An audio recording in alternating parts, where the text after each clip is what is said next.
So, okay, let's talk about the 9 to 5. I want to talk more about the career too, but I think the 9 to 5 part is such an interesting thing because, I mean, you go back in the day. I was watching a documentary just a short time ago, and they were talking about baseball players like Mickey Mantle and them that they had side jobs. They worked at car dealerships, or Ted Williams. I mean, you're talking about some of the greatest baseball players in history. They didn't get these $100 million contracts like guys have now. So, I mean, working a job, full-time job, and then you got the 5-week season, but you still got to prep. It's not like you just like, hey, 5 weeks, okay, I'm going to go do a training camp for a couple of days and I'm going to pitch. You've got to be working out the whole time, and you work for Teamworks.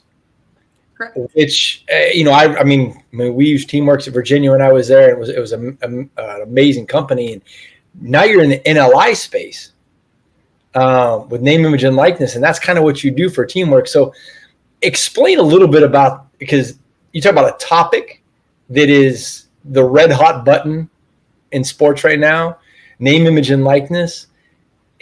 Talk about what you do with Teamworks with name, image, and likeness. Yeah, and it really started because my 5th year of college, obviously I got an extra COVID year, so I stayed to do my 5th year, get my master's at Duke, and that was the first year NIL came into place. And I just remember my sophomore year, I tried to start a company with a few of my teammates, and I remember compliance really shooting us down and just saying, like, you can start this, but you can't say you're Duke softball players. And so to us, that was like the whole reason we wanted to start it. We're like, we're Duke softball players, we're starting a company, this is really cool. And so when NIL came into place, it was kind of just like, okay, now I can do things and say I'm a Duke softball player. Like, I can put my name behind it. And so I remember my 5th year was coming to a close, and I had no intentions of playing professional softball. I was looking for a job.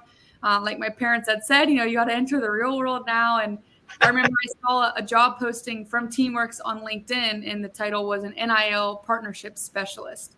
And so I remember thinking, like, wow, this job could not be any more perfect for me. I was super passionate about NIL and women's sports when I was in college. And so I did what everyone tells you not to do. I put all my eggs in one basket. I applied to one job, and I made my resume 2 pages.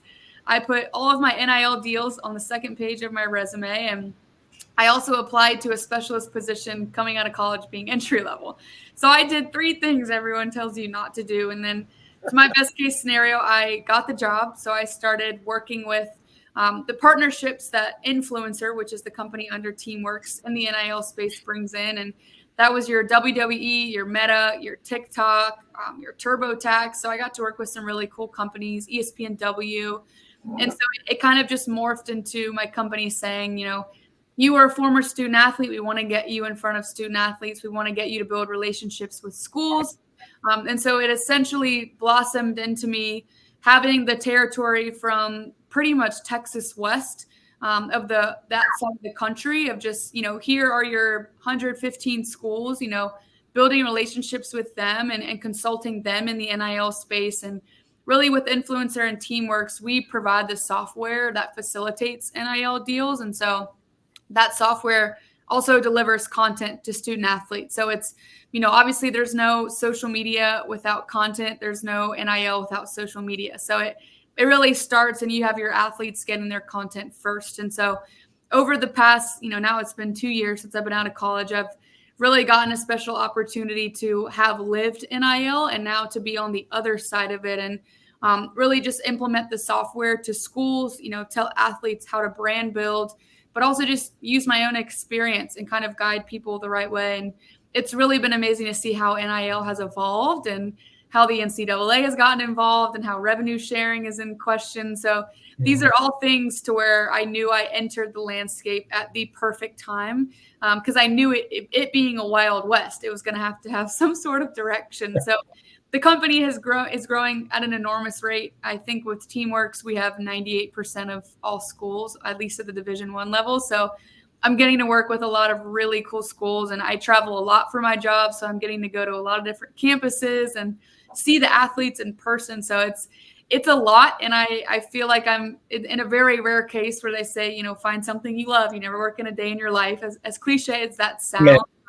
I truly do love my job, and I go to work every day. And now that I work remotely, I feel like at a remote sports company, they allow me to play softball still. So I get the best of both worlds. And like you said, it's only 5 weeks this season is, but I always joke, like, I don't know any baseball players throwing a bullpen after their 9 to 5 in the professional space. So it's cool that I get to do both. It definitely is a lot, but they do have some kind of intermixing. So it's cool because I also get to work with Athletes Unlimited in some capacity with my 9 to 5, outside of softball. So it's a lot. I feel like NIL has truly changed my life, especially in the professional workspace.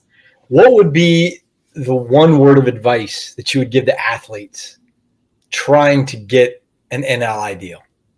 Oh man, I just say like the more niche, the better. Like I feel like these athletes go into college and they want the Gatorade deal and the Nike deal. And it's like, that's great, but you're not Caitlin Clark. You're not Bronny James. That's the top 1% of athletes, but they get 99% of media coverage. So I think the narrative is very misconstrued.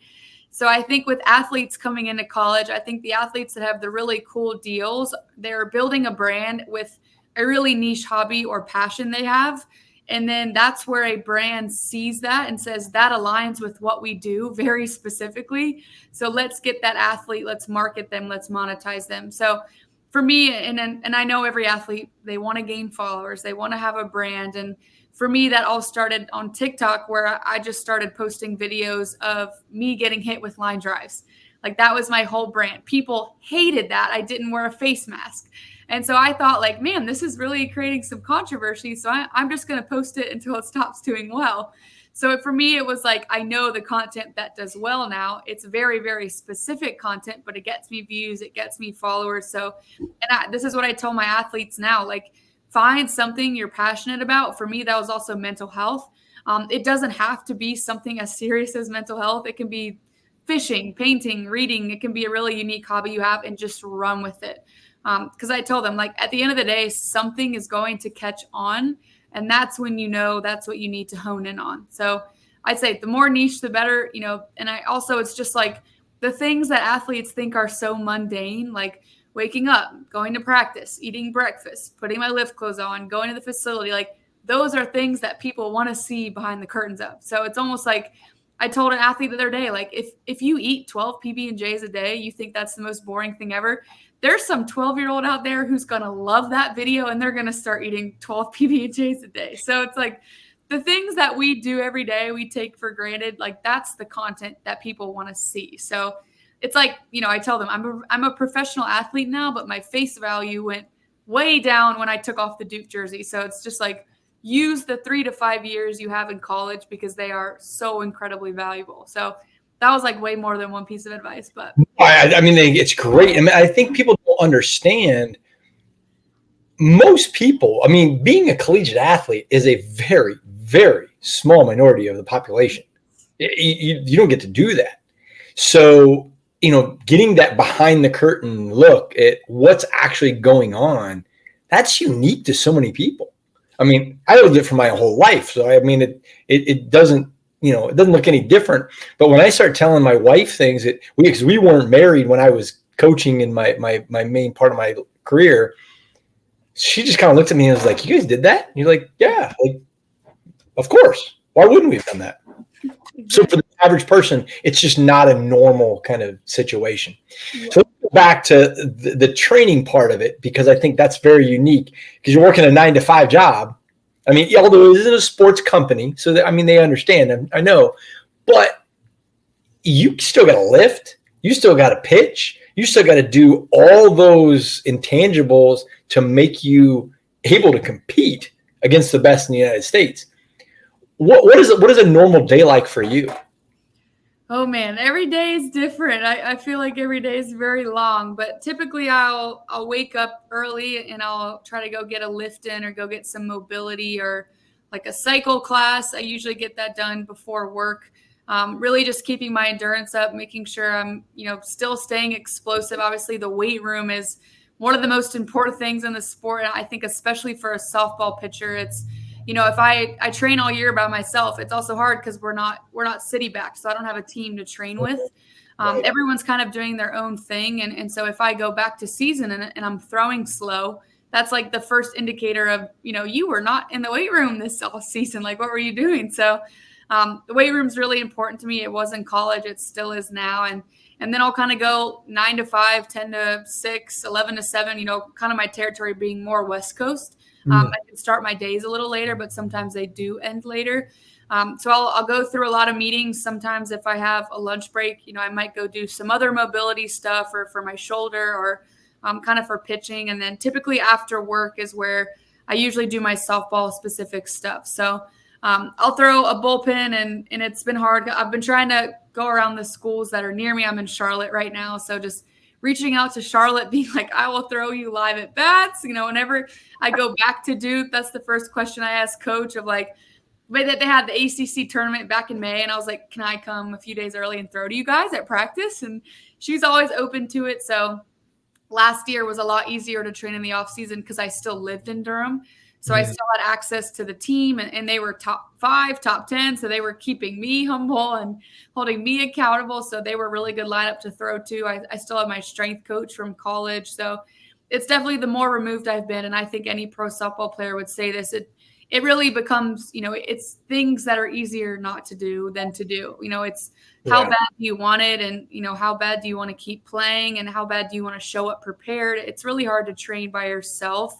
So it's just been a struggle to, find a facility to throw at. And right now I'm throwing to a local high school catcher. And I think was a freshman this year and she's very, very talented. And so it's crazy. I tell people, I'm like, I'm throwing to a high school catcher. They're like, what? And I'm like, yeah, like you got to reach out to your community. You got to find your resources. And she's been amazing to work with. So I'm very fortunate to have her, but it definitely is. There are some days where I go into my local YMCA, which is the gym I lift at, and I've got like a few squishy softballs that I'll throw on the back wall of the racquetball courts.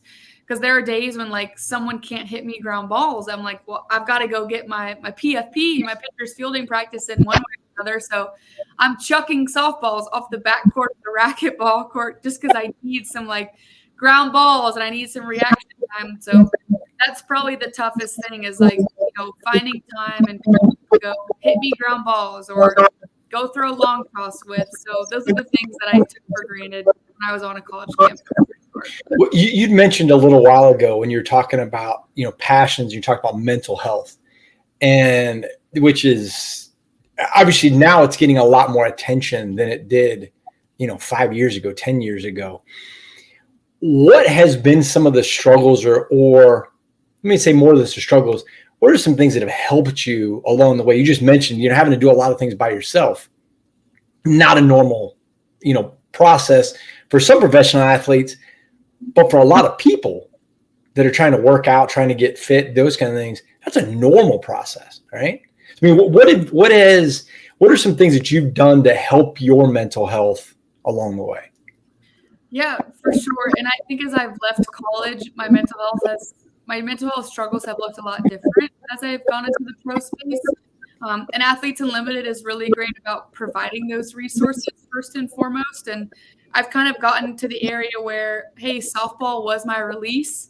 And now, when I go into the summers and season and I'm working my 9 to 5, that's very stressful a lot of times. And so when I rely on softball to be my release and then softball doesn't go well, I'm almost in a spot where I'm like, I don't have a release when I'm in season. And so I know it's only 5-6 weeks, but it's very condensed in that time. And so stuff that's really helped for me is just really relying on my teammates. And I feel like I'm at a space where I'm okay asking for help. And I think I'm in an area where the girls and the women there, they know enough about me to be like, hey, something's up. And so I've been vulnerable enough to share when I'm struggling so that they can now see signs of that.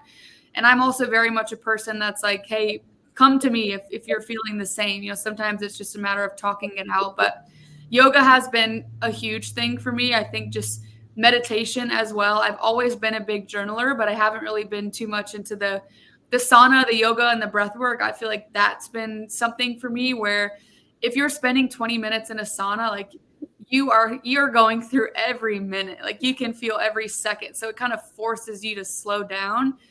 Same thing with yoga. There's no screen time. I think screen time is another big thing. on Zoom all day. And so it's just a matter of like, I'm going to plug my phone in elsewhere. I'm going to turn on the red light on my hatch alarm and I'm going to read.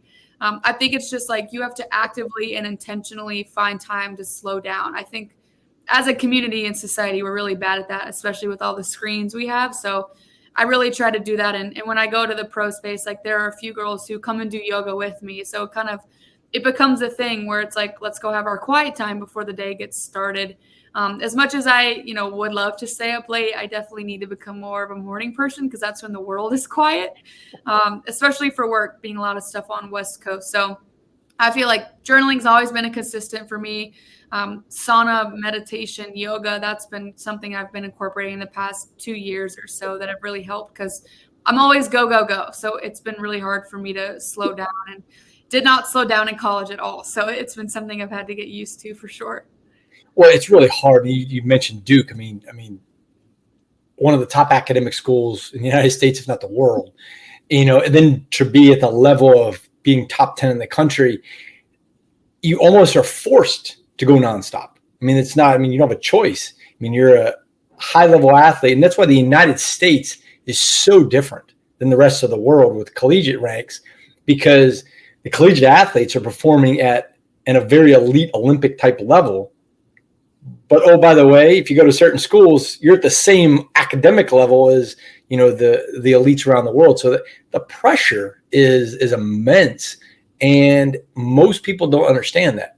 The keyboard warriors, as I kind of refer to them as, that like to critique anything that happens with athletes. You've never been in those shoes. You don't understand.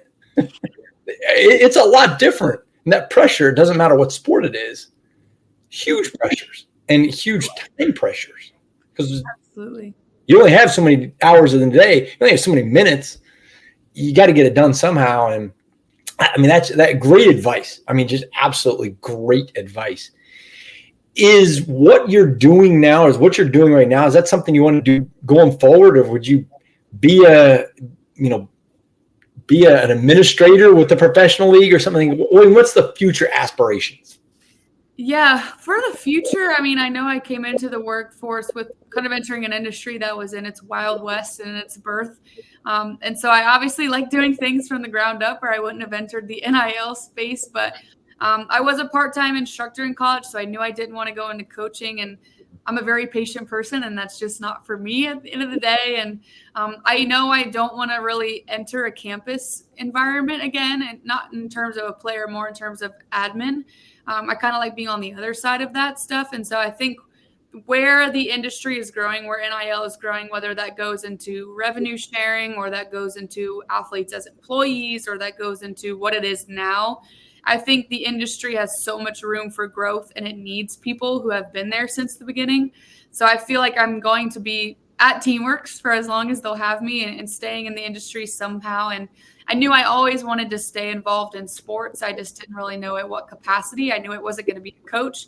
And then obviously still being a player now, that can only be sustainable for so much longer. So I think when I hang up the cleats finally, I think I'm going to be fully devoted to the college space and even doing some work with professional teams with the software that I work for now. So I think I'll be in the NIL. I'll be an NIL warrior for as long as the industry stays afloat, honestly. I don't think it's going to, go away. It might change a little bit and adapt to a situation, but I don't think NLI is going anywhere anytime soon, especially not in the digital age that we're in. You talk about, being when you're done playing, like Jenny Finch, there's some of the softball players that have pitched for decades, it seems like, been around the space. So you've got plenty of time left. You'll be be able to, pitch for, 5-10 years after a professional league that's, maybe Athletes Unlimited goes city by city. You might be doing that for 10, 15, 20 more years. Oh man, that is not in my 10-year plan, but honestly, it's funny because the only way I can work and play is because our league doesn't travel. Mm-hmm. So it's almost like when the league does get to that point, that's when I will gracefully step away. I say I'm gonna Irish goodbye my softball career. I'm just gonna leave and tell no one, and then be fully on the 9 to 5 route. Well, that's awesome. That's awesome, man. Peyton, I could stay on and talk to you and ask you questions for hours, and I want to respect your time. Thank you so much for jumping on. I think the perspective that you provide is just amazing, and I hope that a lot of young ladies watch and listen to this, because I think some of the advice you gave on name, image, and likeness, and mental health, and just perspective is wow. I mean, I just say wow. I can see why, a mutual friend connected us to get you on here, because I mean, it's like, wealth of advice. Well, I appreciate that, and it's been super fun, and 35 minutes has flown by. But yeah, I mean, I love to do my job, and hopefully you can hear it in my voice. I'm very passionate about it, and I feel like I get to live two worlds. I don't know if that's like Hannah Montana, Miley Cyrus, for all the young girls watching, living the best of both worlds. So super pumped about it, and obviously would love to be a resource. And thank you for letting me use my platform a little more. No, absolutely. Yeah. You've been listening to Just a Cup on Bleav, an organic conversation with some of the world's greatest athletes and coaches that help them along on their journey. Today, we had Peyton St George with Athletes Unlimited, former Duke University All-American, on the show talking softball and everything, even way more than just softball. So hopefully you subscribe, you like, you share, and join us again. Peyton, thank you so much for joining us this week. Absolutely. Thank you.